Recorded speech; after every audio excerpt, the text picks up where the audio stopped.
أسرار عن زوج الإعلامية منى الشاذلي. جوزها رجل الأعمال اللي خبرته في التلفزيون أكتر من 20 سنة. اتعرف عليها بالصدفة لما كانوا في إيطاليا، وما كانوش طايقين بعض في الأول. بعدها وقعوا في حب بعض واتجوزوا، وقصة حبهم بقالها أكتر من 25 سنة.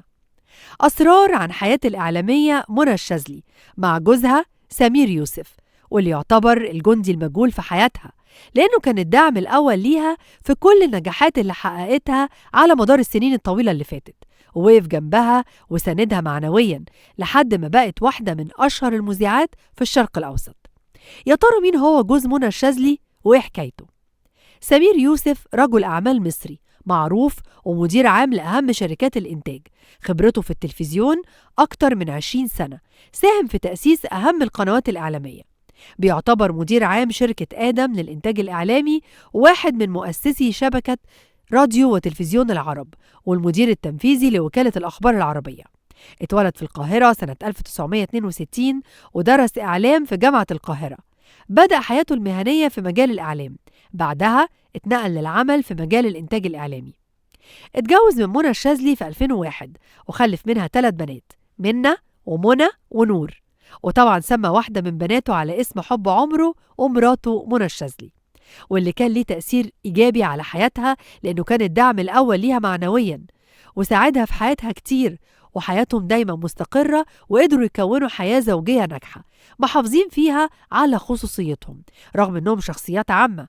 وده اللي أكدته منى في لقائها مع الإعلامي أنس بوخش، وقالت لما قررت أسافر إيطاليا عشان أشتغل، قررت أني ما أقعش في الحب وأركز في شغلي ومستقبلي، ولما شفته ولا كنت بطيئه ولا هو كان بيطيقني، وكنا بنضطر ننزل مع أصحابنا عشان ما بنحبش بعض، لحد ما بقينا عاوزين نقعد لوحدنا، وقد كان.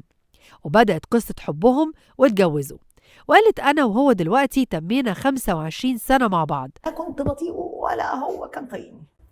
اتجوزنا والسنة دي أنا السنة دي بتم متزوجة للشاب اللي حبيته من سنين، بتم 25 سنة. وأنا وهو متناقضين في كل حاجة. هو مش رومانسي لكن حنين وأب عظيم.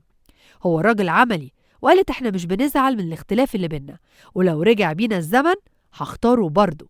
خلفوا 3 بنات، منهم بنتين توأم، وقدروا يوفروا لهم بيئة هادية ومستقرة. وهو ومنى قريبين من بعض، خصوصا ان هما الاتنين في نفس المجال. منى خريجة الجامعة الأمريكية في القاهرة كلية الإعلام، اشتغلت في العلاقات العامة، لكن ده ما كانش حلمها. كان نفسها تكون مذيعة وليها بصمتها. بدأت مسيرتها الإعلامية واشتغلت مراسلة في قناة ART، وكانت بتعمل لقاءات مع الفنانين والفنانات. بعدها اشتغلت مذيعة في شبكة راديو وتلفزيون العرب، وقدمت برامج تلفزيونية وترفيهية. وفي سنة 2014 بدأت محطة جديدة في حياتها، وهي برنامج معكم، اللي بتحاور فيه فنانين وعلماء ومطربين وشخصيات بارزة، وكمان حاليا ناس مشهورين على السوشيال ميديا. وبقى برنامج أسبوعي الجمهور بيستنى يحضره. وقدرت منى الشاذلي تسيب بصمتها الخاصة مع الجمهور، ويعتبر برنامج معكم من أقل البرامج اللي ممكن يتوجه لها أي انتقاد، لأنه برنامج نقدر ندخله كل البيوت المصرية بكل الفئات، ويتفرجوا عليه الأطفال والكبار، وإحنا مطمنين إن ما فيهوش أي حاجة خارجة. وحتى الضيوف فيه بيكونوا دايما ناس نقدر نخلي أولادنا تتفرج عليهم وتسمع كلامهم من غير ما نقلق من أي حاجة. وقدرت منى هي وجوزها مع بعض يحققوا نجاح كبير في مجال الإعلام والتلفزيون، وكل واحد في كاريره يحقق نجاح، ومن غير ما يتدخلوا في شغل بعض قدروا يحققوا نجاح في حياتهم العملية وكمان في أسرتهم.